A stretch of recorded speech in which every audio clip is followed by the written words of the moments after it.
everyone, my name is Chrissy and welcome to my channel. Today I'm doing a reviewing romance video on Ravishing the Heiress by Sherry Thomas. Now if you're new to my channel, my reviewing romance videos are really where I rate different aspects of a relationship in a romance novel to see whether or not it's like a little bit healthy or a little bit of a good relationship, I should say. Not a good romance, but a good relationship.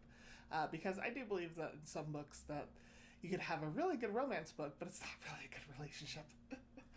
But here's how I categorize a healthy relationship: chemistry, kindness, and respect. And I do think those two kind of go in hand when it comes to relationships. Compatibility, communication, and trust. I start each of those, and then I'll have the total below. I originally heard about this book from Angie of Literary Labors, and she talked about it in a book haul, and I said that I wanted to read it because I've been into historical romances lately, and she said that I should do one of my deep romance reviews on this book, so that's what I'm doing today.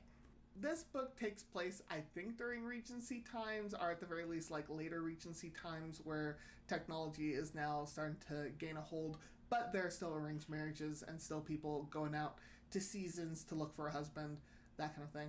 Well, we end up following an arranged marriage pair, which is Millie and Fitz. Now, Fitz is the nickname to our male protagonist. Admittedly, I forgot his first name, and I didn't write it down.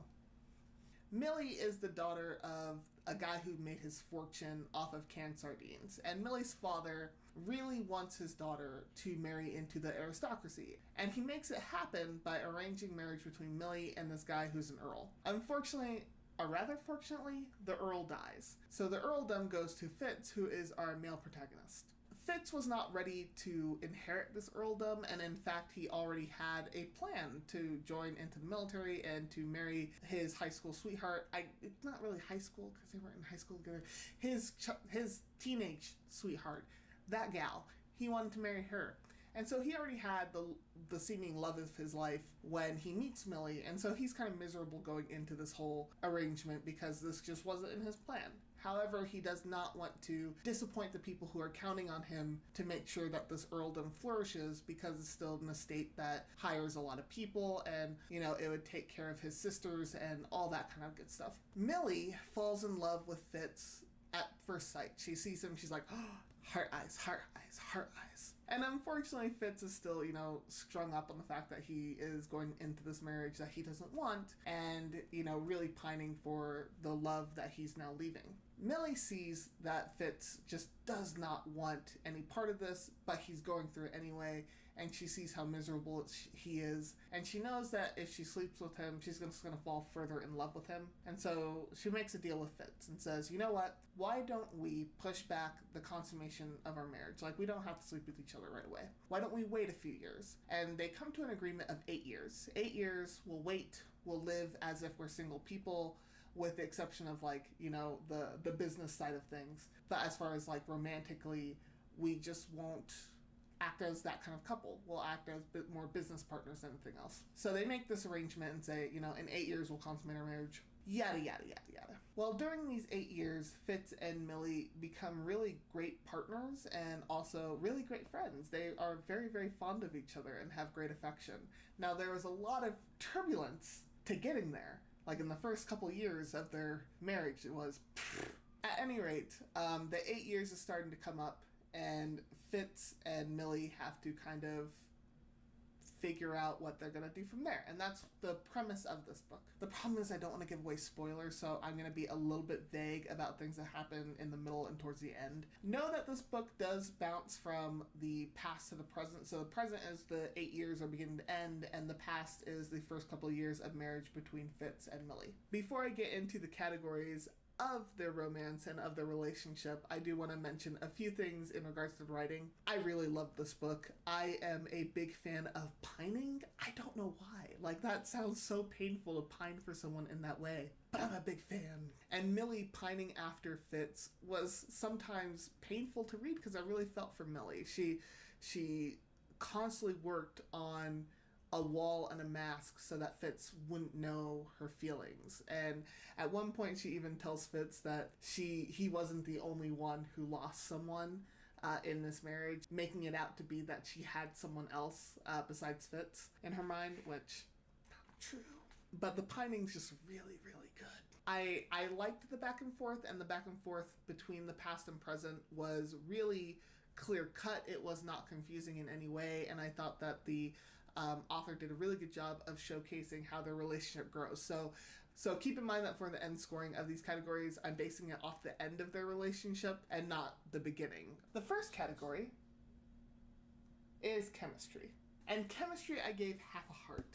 And granted, with chemistry, I do take more of consideration of the first bits of their relationship. So, when Millie and Fitz first get together, there's not really chemistry between them because Fitz is in love with someone else. So it's understandable why there's not instantaneous chemistry between Fitz and Millie. I think in the writing you could really feel that Millie likes and just loves Fitz. And with Fitz, he's grieving. He's grieving this loss of love in the first year or two of the relationship with Millie. So he's not exactly looking at Millie as if she is something to want or need or to love. So I do think that in the first couple of chapters where they're flashing back, you're really just going off of the pining that Millie has, which for me works out really well in this writing because that's stuff that I like in romances. I don't know why. As said, I like the pain.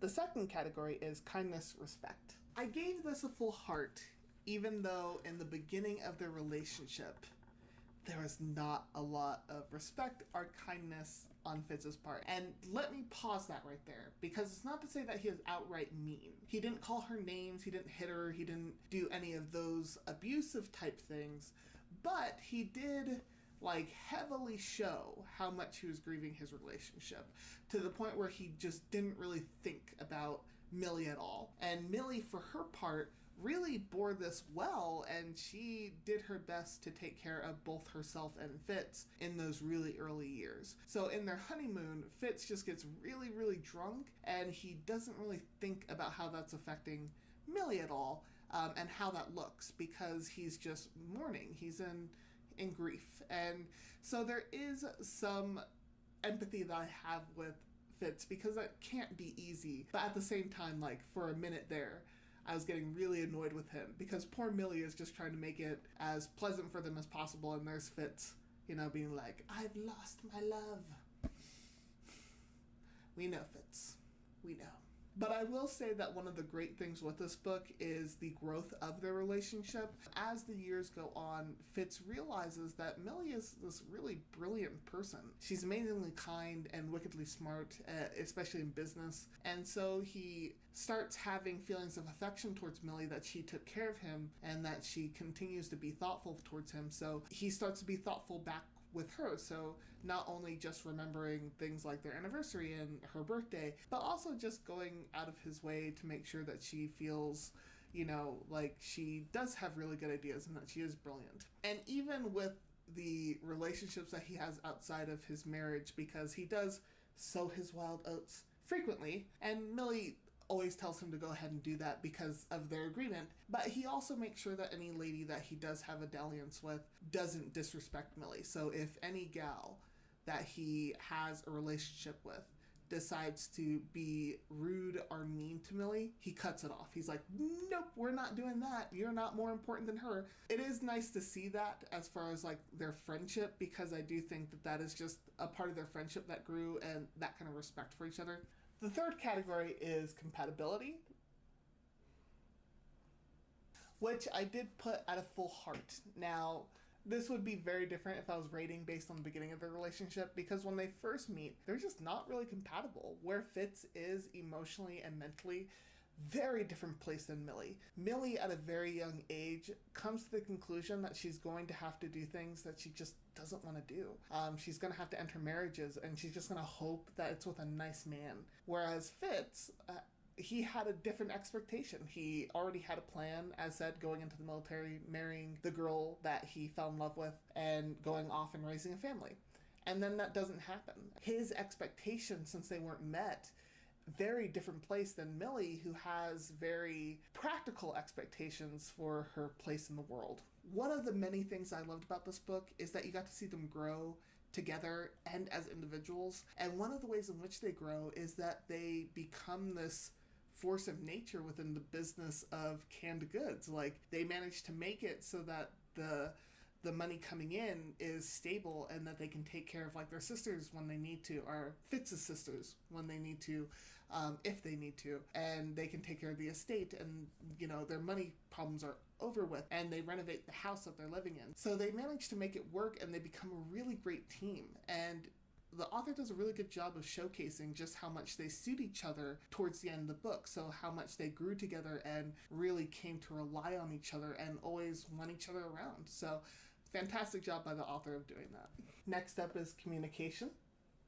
And for this, I did give half a heart, and mainly because throughout the whole of the book, and even towards a little bit of the end, both Millie and Fitz don't really come out and just tell each other everything. Like, there is a point where they do tell their feelings for each other, but that's like at the very tail end of the book. And so I'm basing this off of like the majority of the end. Millie keeps her cards close to her chest because she doesn't want to get hurt. She doesn't want to share her feelings with Fitz because she is very, very sure that he's just not going to reciprocate. She's really sure that he's not going to stick around, and he's not going to stay. Whereas Fitz, he doesn't know Millie's feelings, and he actually has a hard time naming his own feelings anyway and telling Millie what his plan is. So towards the end, him figuring out what he's going to do and how he's going to do it, he just doesn't really do a great job explaining to Millie his thought process or his feelings. So I think even at the end of this book, these two would have to work on telling each other their feelings and their thought processes to certain things in their relationship. Because if I rated this on a business aspect between these two, top down, all the stars and all the hearts in the world. They communicate on that kind of stuff really, really well. But it's just on the romantic end of things that they don't communicate as readily because, they're not used to that. They're not used to speaking to each other in a romantic way or even considering each other in a romantic way. Unless it's pining. Which, actually, I'm going to insert my complaint about this book here on this communication bit and pining. Because I really wanted Fitz to pine more than he did. Like, Millie pines throughout the whole book until the end. Fitz doesn't really have moments of pining for Millie, at least not ones that are obvious to the reader. Like, there are subtle changes that Fitz goes through where he thinks about Millie and he is, thinking about her feelings towards him and what she feels for him, and he knows that he doesn't want her to leave him and that he wants them to stick together and be together. But he doesn't pine. Like, there's never really a moment where he's like, she's going to leave me for someone else, or she's going to go off and be happy with someone else. There's never that moment. And I kind of wanted there to be that moment because I was like, Millie has pined enough. You need to suffer just a little bit. Last category is trust.